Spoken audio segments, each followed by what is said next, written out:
Thank you. First of all, I would like to say thank you to the Forum des Images and all the team for this opportunity to moderate these incredible panels with amazing panelists and women. And the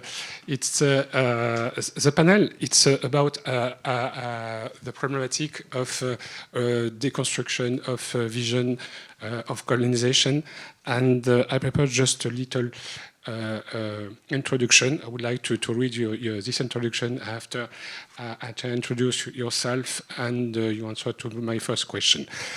Africa and South America have long been represented through a distorted prism shaped by external narrative that have erased their history, culture, and imagination.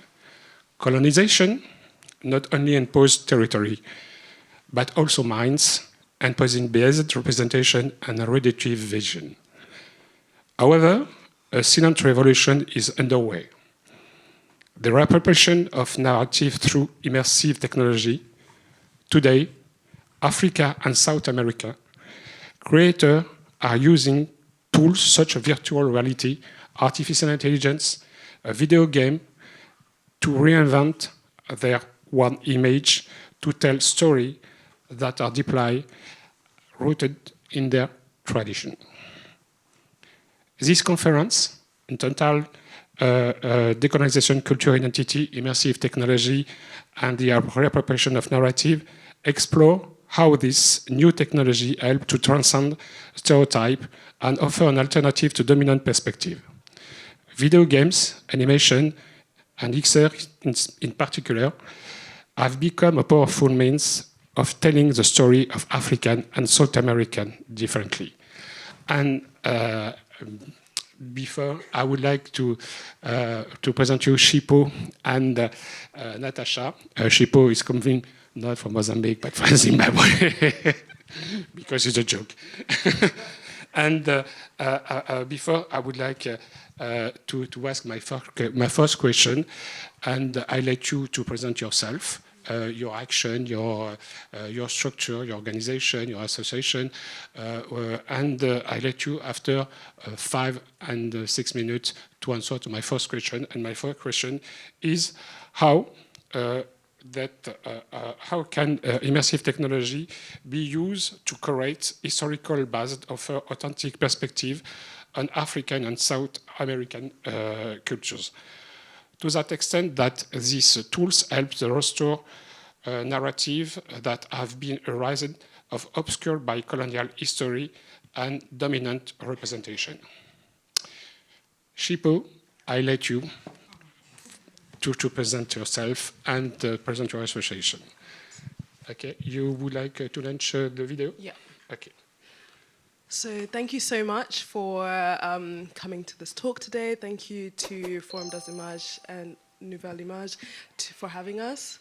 And yeah, I'm Chipo Mapondera. I am a creative technologist and the director of Global Digital Futures Limited. Global Digital Futures is an organization to inspire and educate through immersive technologies and emerging technologies. It started as a podcast to critically analyze the role and the impact of digital media and technologies in the global south.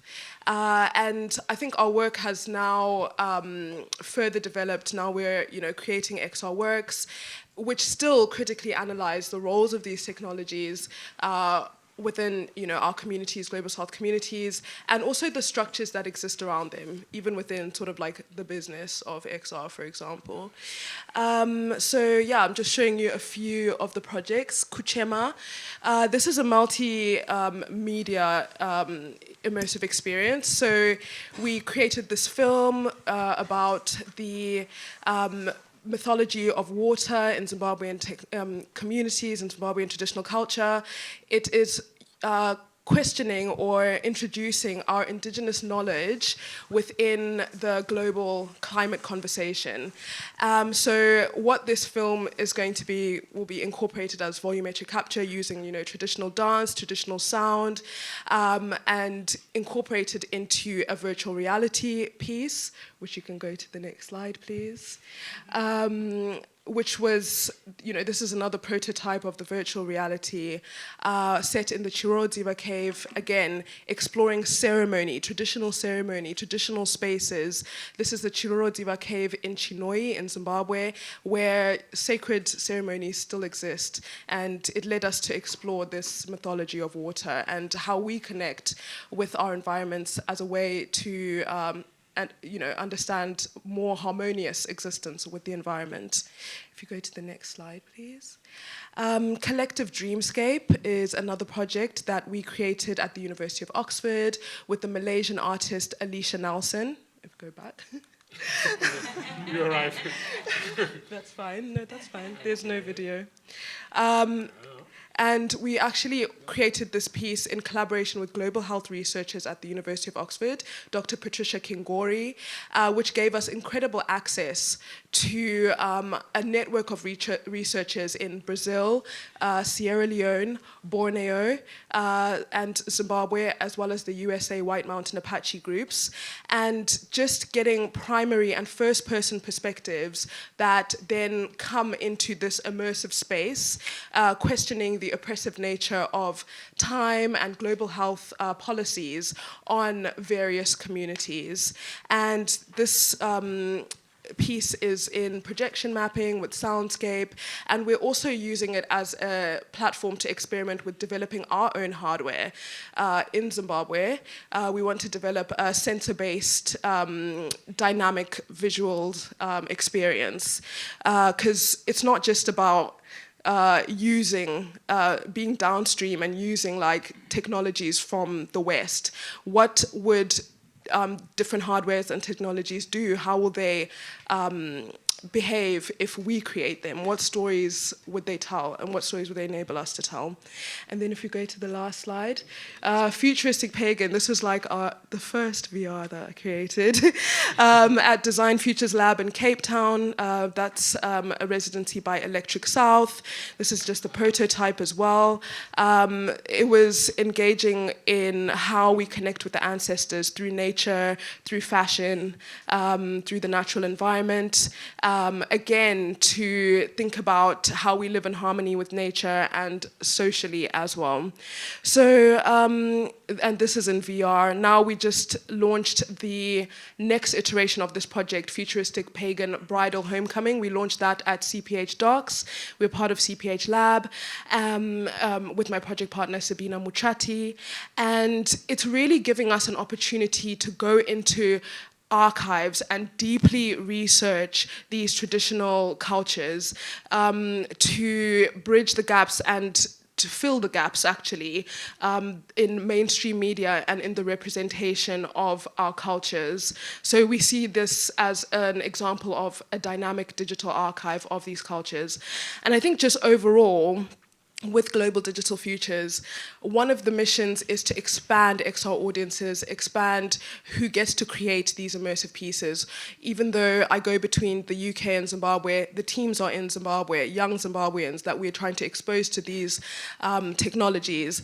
Expanding XR audiences means our communities need to be the ones, seeing and experiencing these experiences.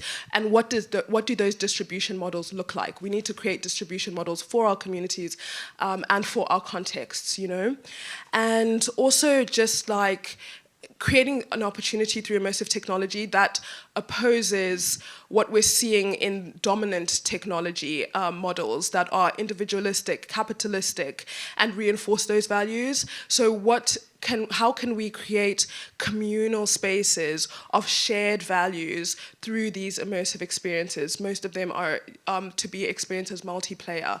So really bringing back community and values within tech experiences. Thank you very much. Just one question, Chipo. When you show this video, this project to the young people, how they perceive your project? So, yeah, with young people, they're already quite engaged in tech, you know.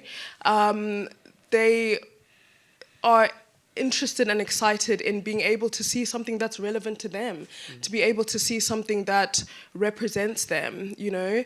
And I think it's not just like young people from our community, even young people, we're also trying to engage audiences who are interested in intercultural dialogue, people from other cultures, you know. And I think young people from those cultures are very open-minded, they're very woke, for lack of a better word. They're very, you know, they know what's happening in the world and they're critically analyzing and questioning and, you know, they want to see new stories. And I think just, you know, even myself, I really, last year at the V&A, they had the Jamil Prize award, and I was so excited to see just stories that I haven't seen before, like, you know, the less dominant narratives. I'm excited to, you know, be here and be engaging with other creators from Africa and Brazil. Again, like seeing what are the ecosystems, how do they exist? So I think that's what young people are interested in. And also just to answer to your first question, which you posed, about decolonizing narratives and cultural reappropriation. So I think it's first about asking, what is decolonizing, right? Because we also have to like really critically analyze that term, really critically analyze the methods to decolonize. And I think we get stuck in just responding to the dominant narratives, do you know what I mean? And then not really seeing like the tangible steps to decolonizing. So for me, it just means creating spaces where, and space for perspectives that are not the dominant ones, to see how they evolve, like, you know, what will happen, what will their impact be, how will they, what futures will be created, right? And those perspectives not having to answer to the dominant narratives or, you know, what came before. And also just working in co-creating, right? Co-creating with the communities that, or the traditions and the cultures that we're talking about in multi and interdisciplinary ways. Sorry, you want to ask? No. It's okay. I just would like to if your community is just only in Zimbabwe, or you're working with another African country? So, yeah, that is an interesting question. You know, Global Digital Futures, it has a global perspective. I think myself as a person, I'm Zimbabwean, but I've lived in the UK, in Italy, in France, in the USA. My sisters lived in China and Malaysia. So we really have like a very global perspective. And with the company, we are focused on like the global south, and because there's like links and networks, right? Like you're in Brazil, but there's really interesting like dialogue that we can have with African histories and Brazilian histories, and you know. So, but what the and also like African peoples or indigenous people, I don't know, like global south peoples are international as well. There's the diaspora. Okay. So some of our collaborators are in the diaspora, for example. But I was also going to say on the decolonizing narratives, it is important to create and come up with solutions for the world that exists today. Do you know what I mean? We're not in the age and time of our ancestors, although there's very important knowledge that exists from there. So the conversations and solutions need to be intercultural. Yeah. It's what we're doing here, right? We're in France, but we're engaging and exchanging ideas with each other. So I think global outlook is important. Thank you, Chipo. It's very interesting, your position. But I would like to make a jump to Brazil. You let me? Yeah, definitely. Natasha, I let you to present your association, you present yourself, and if you can to answer to the first question, same thing.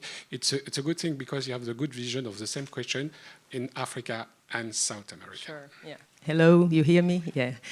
Thank you very much.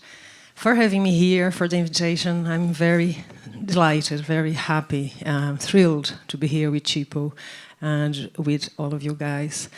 And well, I have a presentation here, and maybe I just start with this small video, and then it's 1 minute, and then I talk again. This is my town, by the way. I will show you in the map where it is. You tell me. Okay. You play, please. So this is our museum, where you see this mapping.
Thank you.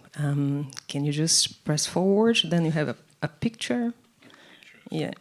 Well, here, okay. This is where we are. I think it's important to show a map because every time I say I'm Brazilian, everybody asks me, are you from Rio or from São Paulo? And that's not the case. I'm from neither places, right? So I'm here right on the northeastern area of Brazil. It's the shortest way between Africa and Brazil and between Europe and Brazil. It's right at the northeast, okay? And I want to say just two very small things about technology. One thing about technology and one thing about destiny. Technology has always been a part of our lives. Although we are here and I'm discussing very contemporary technology, it does not mean that technology was born yesterday, as we know. You know? So there is a story we read when we start studying Brazil's story. That is, the Portuguese colons could only survive because of the technology that the indigenous people taught them to use in order to eat and in order to survive in the forest and to do things that they have never done before, to live in a climate that they have never lived before, and to deal with diseases. You were talking about health yesterday. To deal with disease they didn't know. So the only way of people going from one continent to another 500 years ago and survive, it's because they learned a specific technology to eat those kinds of foods, otherwise they'll be poisonous. So we value, I mean, I do value, in my country, sometimes this is a narrative kind of fight, you know, but where we value indigenous technology, we tell these stories because it's thanks to them that we survived and that we are here today. Yeah, this is one thing about technology. Another thing I want to say is that when I was invited to this panel, I was like, oh my God, it's so difficult to talk about this because it makes you feel some kind of mixed feelings, you know, because Brazil is a very mixed country, as we all know, and I feel myself very Brazilian, very European, very African, and very indigenous, because we eat and we live and we breathe and we talk in a language that was brought to us, Portuguese. So for me, it's very difficult to say, hey, a third is something, a third is something else, a third is something else. We would go crazy if we wake up on a day and ask myself, what am I, you know?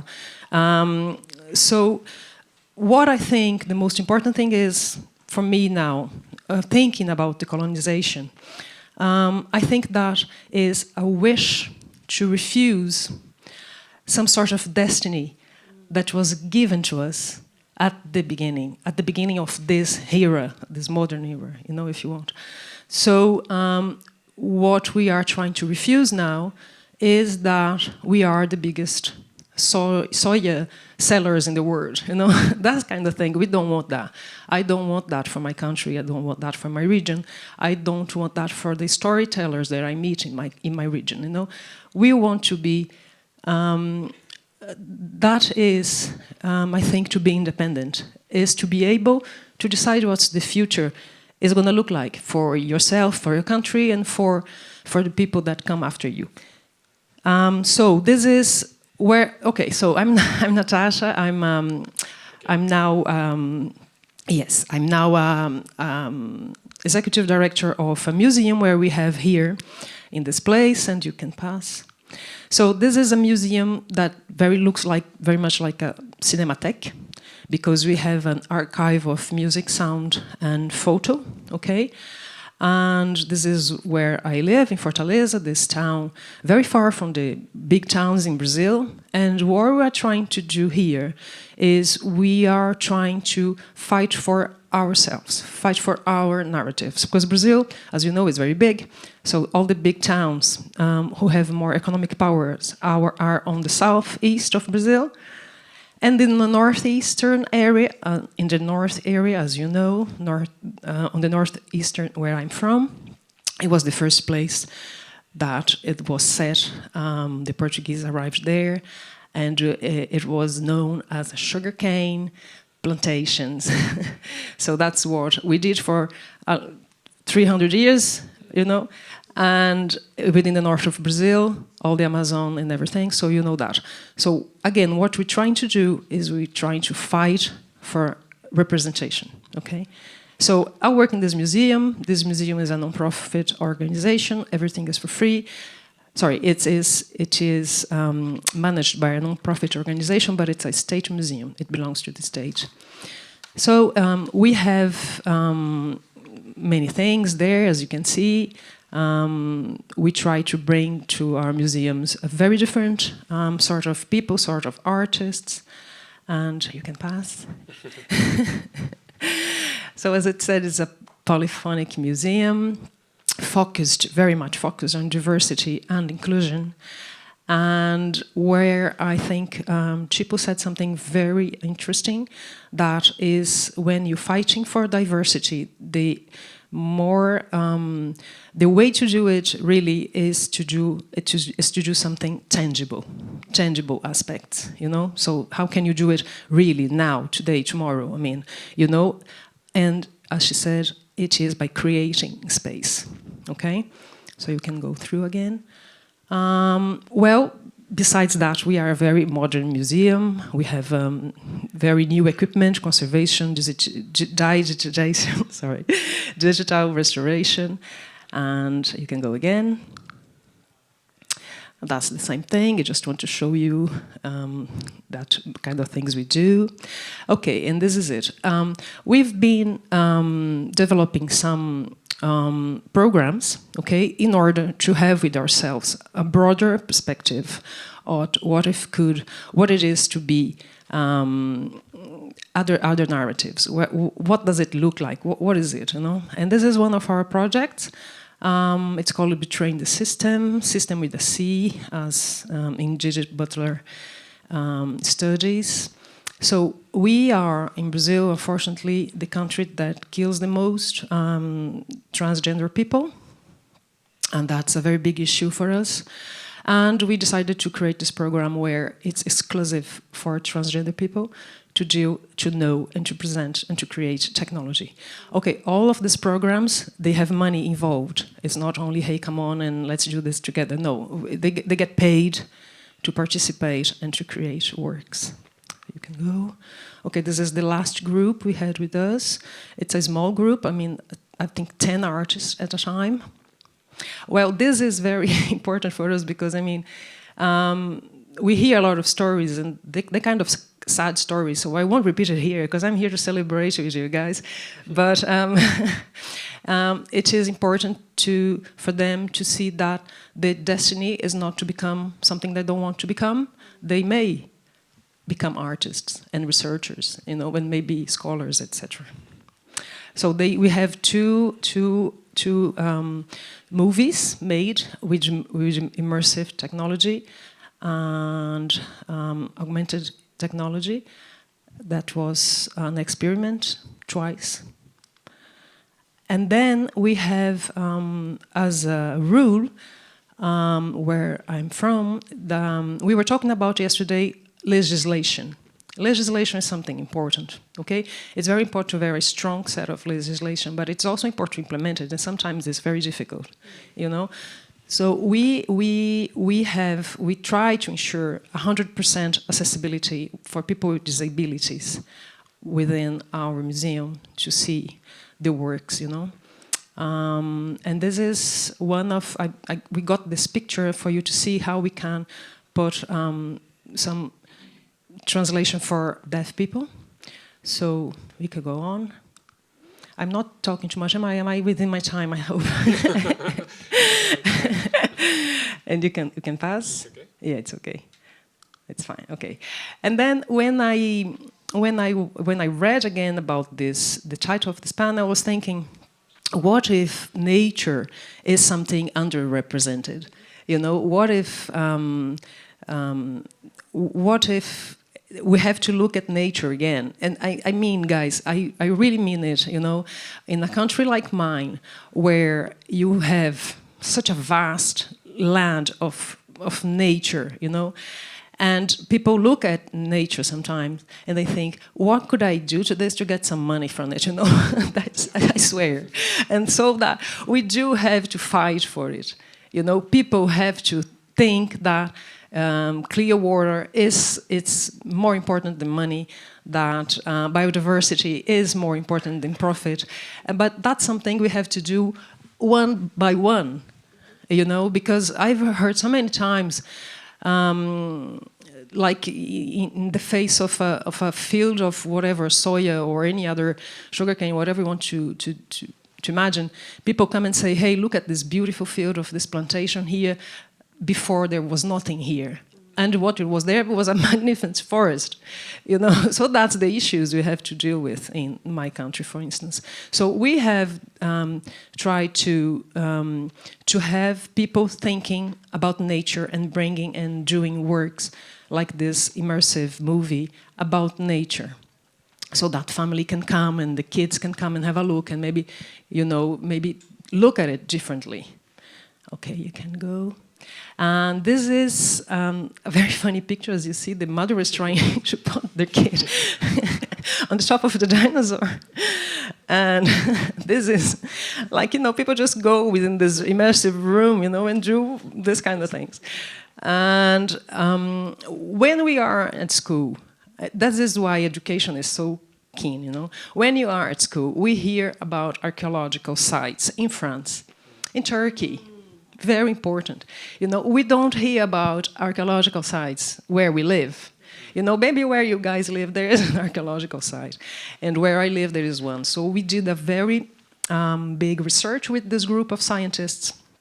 They got together with some artists, and they did this piece called Sierra Fossils. So this is another work, but you can go in. I think I'm pretty much done. And this is a very famous, I'm going to finish now with this first thing. Yeah. This is a very famous Brazilian manifest that was written in like a century ago. And the question that is Tupi or not Tupi. As you know, Tupi is an indigenous tribe, very big in Brazil. We would speak Tupi Guarani if it were not for the Portuguese. We would be speaking here Tupi Guarani. And the thing is, this is an artist point of view. If Brazilian culture is so mixed, then what we can do to other cultures is to eat them. you know, as if we're all cannibals. So eat their cultures, everything together, and maybe spit something that's different and that is our culture, you know? So that symbolic thing of what it is to perhaps have been born in this set of things, you know. And I just brought it here for you guys to have a look at it if you're interested. It's an artist manifesto. It's not a manifesto. Is not a book or anything, but we are here, and I thought that maybe. I was showing that to you in a way, because when you talk about decolonialism, we read in Brazil, we read Eduardo Said, we read Aimé Césaire, we read Frantz Fanon, we read Aníbal Quijano, we read all these people with big theories, you know, and fantastic ones, absolutely. But what it is, an artist's point of view, that's just what I wanted to share with you guys. Okay, thank you. Thank you, Natasha. Thank you very much. I know this item is the question is very interesting, but for the second question, please, short, short. 5 minutes, I let you. The second question for me, it's what precaution should the creator of immersive content take to avoid the distortion of misappropriation of African and South African narrative? Chipo? Yeah, 5 minutes, please. So, yeah, I don't actually think it's so complicated, to be honest, to avoid distortion and misappropriation. Firstly, co-creating with the communities that, the stories come from. No one knows everything. I don't represent every Zimbabwean and even every Shona perspective. I'm learning and exploring through my work as well. So co-creation becomes very important. And just being open to whatever we're making, continuously evolving and being iterative, again, to create futures, and who knows what those futures will be. They're not definitive. And then creating like the structures that support these perspective stories that we're creating, whether that's museums, whether that's funding, whether that's opportunities to collaborate, the business models. I think government support is very important, but you know, just we need to foster those perspectives.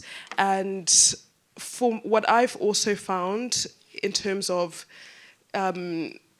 maintaining authenticity is staying connected to the land. You mentioned nature. Nature and the environment comes up in pretty much all my work, as you saw. That's where, you know, in Shona, in Zimbabwe, we say vanavevu, vanavevu, children of the soil. So people are children of the soil. So reconnecting with the land, daily practices, family structures, and just contemporary concerns, so that I'm not creating something about Zimbabwe, but I don't even understand what's happening in the average day-to-day life of people, you know? And that also comes down to sort of decolonizing one's mind as just as a person, because the ideas that we interact with, the value systems that we interact with, those, we set our standards based on that. So we need to just, you know, decolonize our mindset, speak our own languages, listen to our elders, and so that we're creating solutions, we're creating stories, we're expressing ourselves in ways that are authentic. You know, now I'm trying to wear like Zimbabwean designers. Like there's so many different aspects, you know, of just maintaining that authenticity and holding on to our identities and resisting assimilation, you know, come as we are. And yeah, just I think I'll leave it at that. I think on a tangible level, it's creating those distribution models, those business models as well that support what we're trying to do. I'm like obsessed with distribution at the moment.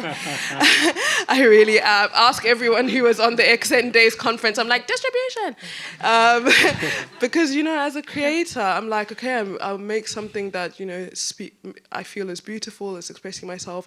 But the point is to reach people and have people be able to experience it, maybe inspire some dialogue or just inspire someone with an idea, whatever it is. So yeah, these structures, it's like what we create structures, yeah. Thank you very much, Chipo. 4 minutes. It's incredible. I appreciate Natasha.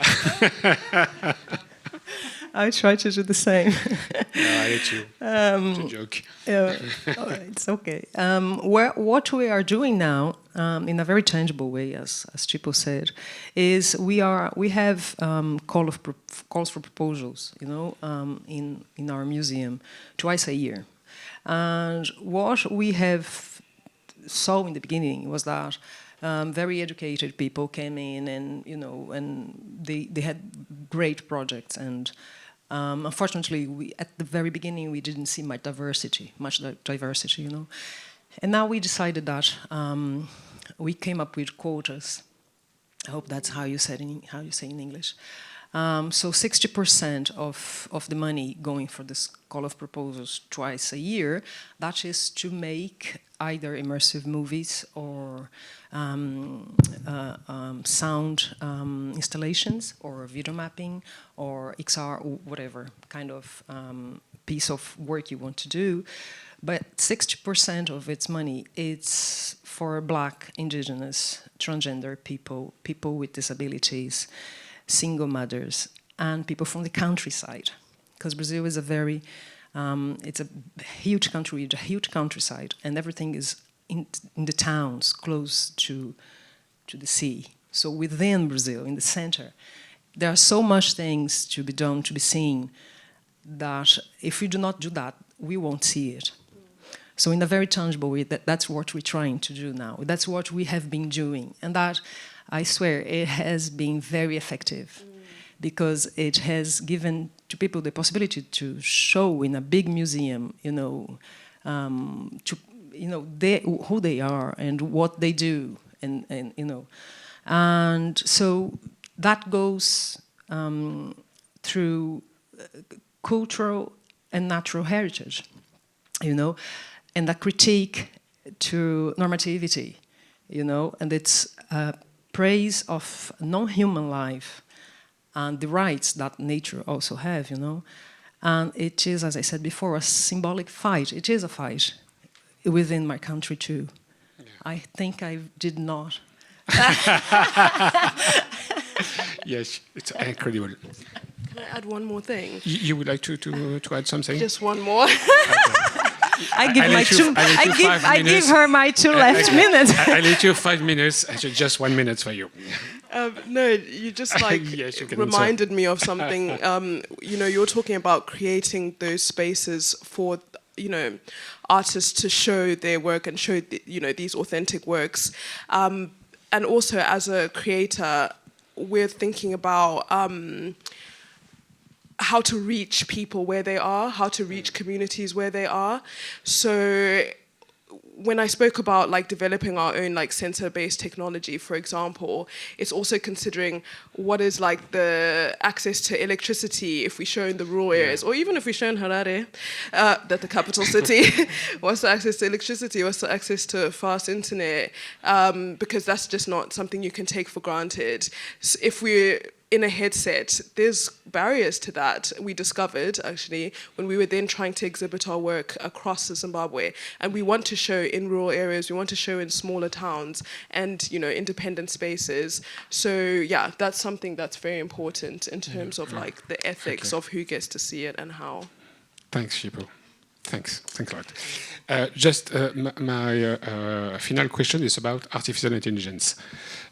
For me, it's very important because if you use artificial intelligence to generate or adapt cultural content in your immersive experience, how do you guarantee it's authentic? And how do you avoid the risk of algorithm bias in your production? So 4 minutes. So yeah, this because is something. I know that you take after more than. This is something that I'm thinking about a lot because we'd like to, explore AI as a tech in the creative work, and just through speaking to other technologists, thought leaders, cultural producers on my podcast, Reimagining AI. And there's two sides. I spoke to Malika Fegbuwa, an AI artist from Nigeria. He's one of the most, pioneering and prominent. And he's of the mind that we need to get on this and we need to get on it fast because, AI is going to be the next, or it's currently the way that culture, society, history is archived. And we just don't have our data and our information, existing there. So it means building our own data sets, building our own models, and having the resources to do that. So really like government policies, we need to, get going. And I also spoke to Morashin Alaria. She's an Iranian artist who's based in the USA. She's incredible. And, she is continuously critiquing these technologies and saying, again, that we cannot decolonize systems that are not built by us, systems that have been built in the West.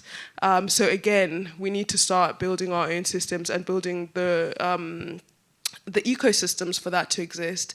So in Zimbabwe, that, or anywhere, but if we look at like the history of technology development, like the internet and AI, like in the USA or China, for example, academic institutions had a lot of funding from the government. A lot of these technologies even started with the government, DARPA with the internet.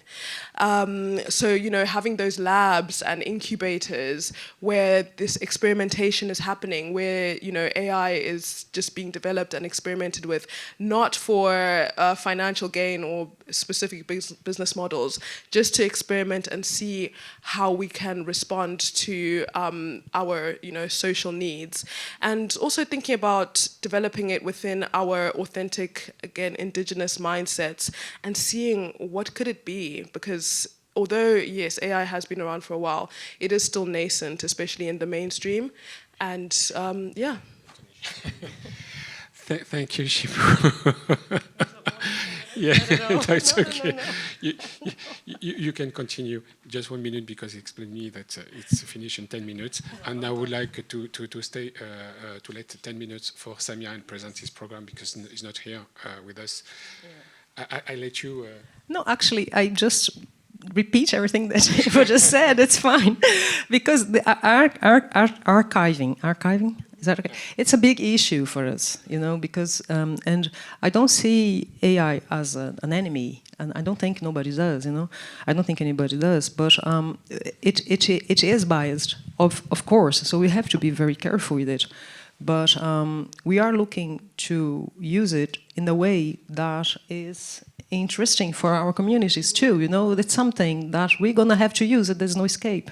So let's use it the best way possible, to show things that otherwise would be very difficult to show, Thank you very much, Natasha. Because now I would like to present you the different projects, because Samia, they can come and they can with us today because there are no visa. And I let the end of this panel to present the different projects. I prefer present not the presentation of Samia, but the video of different African program, and explain to you how inside this school, Netinfo and the Innovation Center, the GR Living Lab, it's the only innovation center on creative industry in Africa, how they can develop solution application project in Pan-African. And if you can launch, si tu peux lancer, Pierre, s'il te plaît, le premier projet, donc African Hero. African Hero, it's one program we developed with UNESCO. It's about the history of Africa. Anybody know the history of Africa? Even the African, they know the history. And we propose to UNESCO to create a serious games with not the linear and chronicle history, but with hero. You have several heroes in Africa, and anybody know this hero. And the project, it's the young people discover with the serious games who is this hero with different quests and with the 3 steps. And when he discovers who is this hero, he arrives at a virtual universe, and inside they can discuss with artificial intelligence with this hero, and they explain what they do inside the time. They can discuss about the civilization. You have Shaka Zulu, they can discuss with Shaka Zulu. You have the presentation. It's for you before Natasha, it's a zombie. It's the Portuguese colonization, because it's very important to showcase the colonization in Portugal and the problematic of diaspora. And it's the game. And the goal with UNESCO is to fundraising $10 million. And after Zainab, it's the first, because anybody knows that it's a woman to create and to imagine the city of Marrakesh. You know, and the goal is to fundraising 10 million, because you would like to training more than 4,000 and 4,000 and 5,000 young people in different African countries, and after to create the content about 1,000 African heroes, and you have all the period of history of Africa. It's a goal. Why? And it's a new vision, because it's the vision of African, and you deconstruct the narrative of the West. And with artificial intelligence, you can use and you can discuss with the hero. And I'll let you. And Shaka Zulu. African hero, and after you have another project. It's the Avatar, I don't know what is the Avatar. It's the you have not the Pierre. C'est okay. And the goal, you have the invisible woman and men, African women and men, and they would like to present these people with avatar, with virtual avatar, and we can discuss with them with artificial intelligence, use artificial intelligence to present them. And the first congress, the first meeting on colonization, decolonization, was in Brussels in 1921, and anybody know. And after, perhaps it's a project of African metaverse. Perhaps, I don't know what is. Okay. No, it's this project. It's a new project. We develop a digital twins of Museum of Bordeaux on the creative program with European Union. It's about the restoration of and the digitalization of African artifact, and they would like to inside this work they would like to showcase how you can to promote your country is Tunisia, and the Bardo Museum is a famous museum of mosaic, antique mosaic, and you use the photogrammetry, and after you modelize all this artifact, and you can use artificial intelligence, and you can discuss with different artifacts inside the museum. It's a mosaic.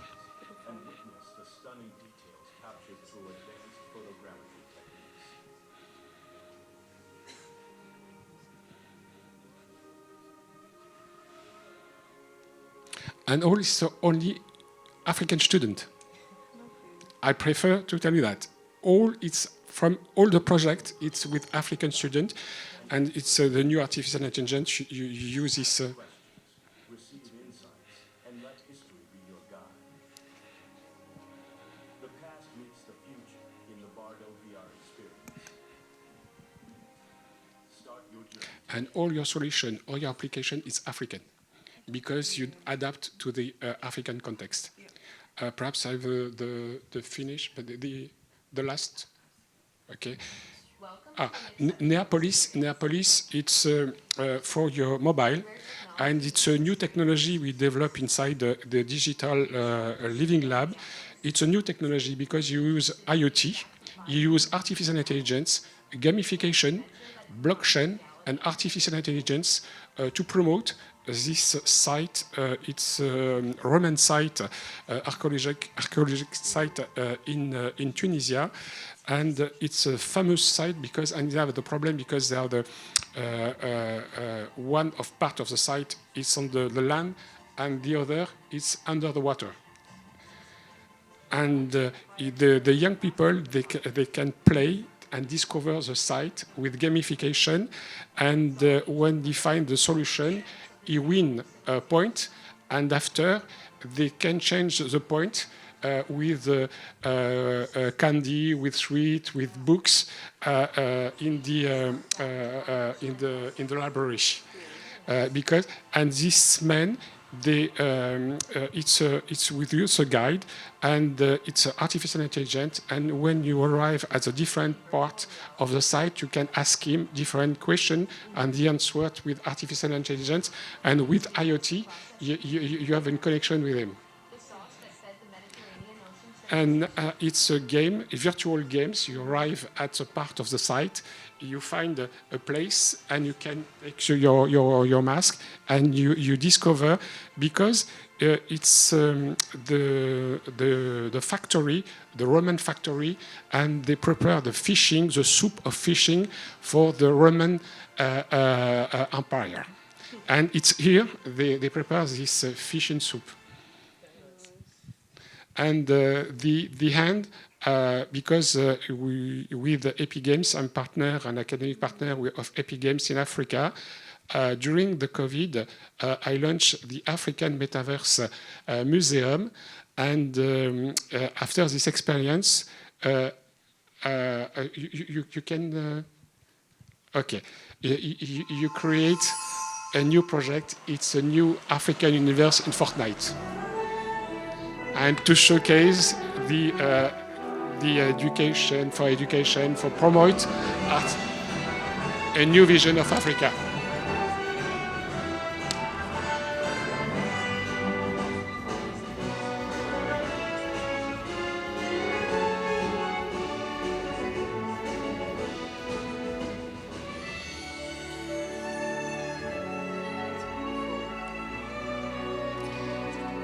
All it's African. You are 10 countries, they work on this project. All my projects is Pan-African. Zimbabwe, I don't know where it is with Zimbabwe.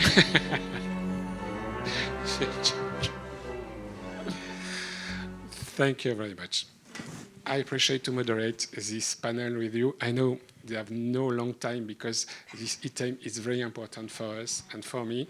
But thank you very much to give your vision, your thinking about these things. And I think that several people, they can ask you different questions after, because I don't know if you have You have a time for one question or two questions? Yes, I have. Okay, you have a question. Alors, if you have a question in the... Thank you very much. I had just a question about the artificial intelligence and the avatars. How do you make sure that the sources used are not biased for the discussion that you can have with the avatars, Mohamed? Sorry? Yeah. I tell you, it's not for me. No, I answer. Answer to your question because you have the problem with the Shaka Zulu. When you work with the Shaka Zulu, you know, when you work on the data, all the data is from the West and from English vision of Shaka Zulu. And it's a big problem for us because you are not vision of South Africa on the Zulu. And all the work now with the UNESCO is to find the tribute and the chief, the tribal chief of Zulu. They can present and they can discuss with us about the history of Zulu, and it's oral because all the problem in South Africa, it's oral civilization, and there are no right like West civilization, and you must find who they can accept, and they have the legitimate. Yes, it's legitimate to discuss and to present the vision of Zulu tribe. It's a big problem for us in Africa when you would like to present the other vision, the vision of South, and all your problem is a deconstruction of the deconstruction of the vision of colonization. It's a big work. It's just the beginning, but I hope to find a solution after. I know that they have several historians. They work in the Center of Research in Africa on this problem, on the problem of language, on the problem of African vision. If you would like to add something. Yeah, I think for me that's just like co-creating what you're speaking about. Like, yeah, co-creating with those communities that are that we're representing through these digital arts. But you must find who is representing the community. Yeah, yeah. It's very difficult. Yes, Sometimes. it takes time. It takes time, Yeah. because there's a lot of breaking of those, you know, networks and links, family structures. To service colonization, right? Yeah. So it takes time to like rebuild all of that. That's why we're saying like we need to just get back to the land, back to family, back to like living our practices daily. Hi, thank you both for your presentation. It was great. So we have been giving small grants in Latin America since 2021, and we have seen how at the beginning was like lead artist providing the provided or asking for this money or for these grants, and how it has shifted to communities. However, when these projects that are community projects or communitarian projects that are also led by academics. So we have seen this shift in whole Latin America through the applications. So my question is, like in your case, because I understand that you provide like the 60% of the funds that you receive from the government, right? How do you have any this kind of challenge that the leads of those communitarian projects are still academics, because the funding doesn't came from cultural institutions, but it came from research or academia. So if there is not an academic person that is interested in a community, the project is not done. So I don't know if you has this problem and how you have solved it. Very good question, thank you. Well, in our case, it's not, the call for proposals are not for research, are for work of art. So not academics, but artists. That's one thing. It's not to do a research, it really is to give a 5-minute movie or a sound installation or a video mapping. So some of the artists do go and work within communities, but most of them are from the communities, really are from, and what they do is because they are from there. And I'd say that there is I don't know where you're from, but there is a big shift, at least in Brazil at the moment, regarding indigenous contemporary art. So a few years ago, let's say 15 years ago, we wouldn't see any art exhibition with an indigenous artist. That just wouldn't happen. You know, I don't know in your country, but in mine it would be very difficult. I was telling Chipo that yesterday we were having a drink together, and I was telling her to remember when the most important thing that happened regarding indigenous leaders in Brazil was when Leonardo DiCaprio went there, you know, in the beginning of the 2000s, I think. So that would not happen today. That would not be the case today. So indigenous people and African artists, I mean, from the diaspora, Brazilian artists, they do get represented today in art galleries, in museums, in art fairs all over the world. As you've seen in the last Venice Biennale, the curator was Brazilian. So I'm not discussing if it's good or bad. I'm just saying that they do that now. They don't need to be represented by scholars, for instance. Yes, a lot of projects we've seen are very much gamified, and I was wondering how effective that was in building new narratives. Is there not a risk of sort of losing sight of the big picture behind the whole play aspect? I think it's for me.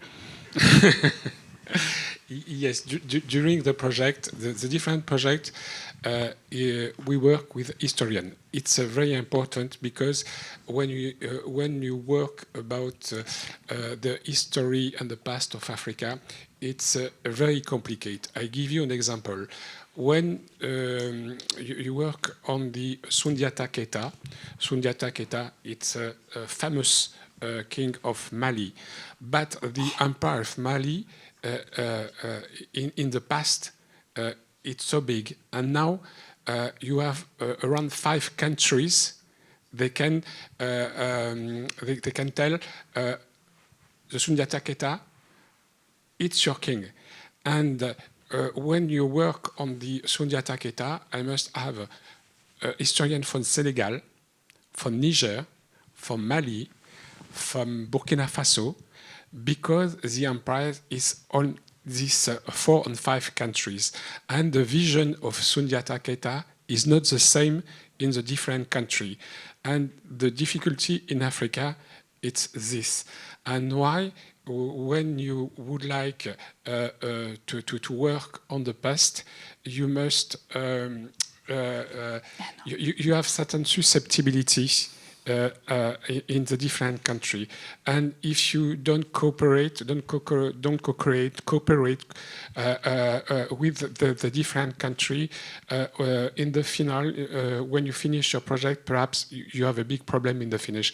Why? Before to begin a project, you must find who can to help you to define your project. You must identify quickly who is. They have the vision. They know the history of these people. This hero. It's very important to cooperate before you begin your project. It's complicated to work in Africa. Oh, it's complicated everywhere, I think. Thank you so much. Thank you very much. Unfortunately, our time is up, but this was great. Thank you.